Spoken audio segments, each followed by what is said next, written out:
আসসালামু আলাইকুম ভিউয়ার্স, আমি একটা রেসিপি নিয়ে হাজির হলাম।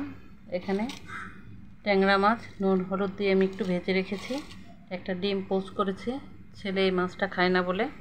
আর আমি এখানে বেগুনটা নুন হলুদ দিয়ে একটু ভেজে নিয়েছি। আর এখানে একটা মশলা আছে, যে মশলাটা আমি আগে এটা সব কিছু দিয়ে একসাথে ব্লেন্ড করে নিয়েছি। এখানে টমেটো, আদা রসুন, পেঁয়াজ, সরিষা, কাঁচামরিচ একসাথে আমি এটাকে ব্লেন্ড করে নিয়েছি।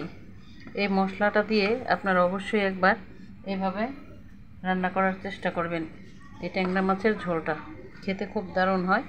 তো আমি এখন রান্নার প্রসেসটাতে চলে যাব। এখানে শুধু হলুদটা আমি মিশিয়ে নিয়েছি, আর সব কিছু এখানে ব্লেন্ড করা আছে। তো আমার এই ট্যাংরা মাছের ঝাল বেগুন দিয়ে রান্না করার জন্য এখন আমি চুলাতে চলে যাব। কড়াইতে আমি সামান্য পরিমাণ তেল দিয়েছি। এখানে আমি এখন কিছুটা জিরে ফোড়ন দিয়ে দেব। জিরে ফোড়ন দেওয়ার পর এখানে আমি সেই যে মশলাটা আমি ব্লেন্ড করে নিয়েছি সেটা আমি দিয়ে দিচ্ছি।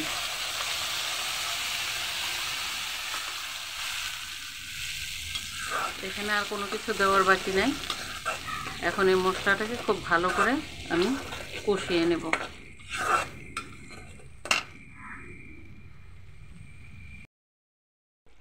ভিউয়ার্স, আমার মশলাটা কষানো হয়ে গেছে। যেহেতু সরষে বাটা দিয়েছি, খুব বেশি আর কষাবো না।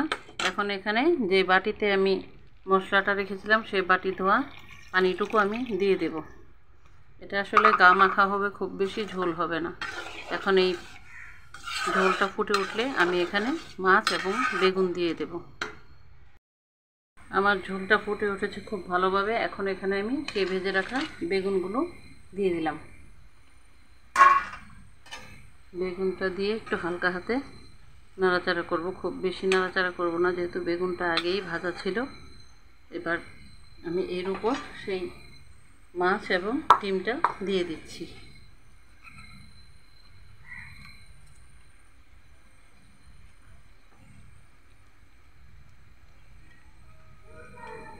আপনারা হাতের কাছে যদি ধনেপাতা থাকে সেটা আপনারা দিতে পারেন, আবার চাইলে স্কিপও করতে পারেন। তো আমার হাতের কাছে নেই, সেজন্য দিলাম না।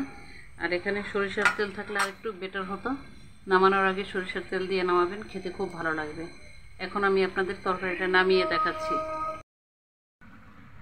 তো ভিউয়ার্স, এই হচ্ছে আমার বেগুন দিয়ে সরষে বাটা দিয়ে ট্যাংরা মাছের ঝাল।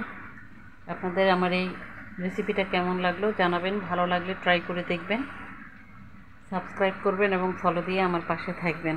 আপনারা সবাই ভালো থাকুন, সুস্থ থাকুন, নিরাপদে থাকুন। আসসালামু আলাইকুম।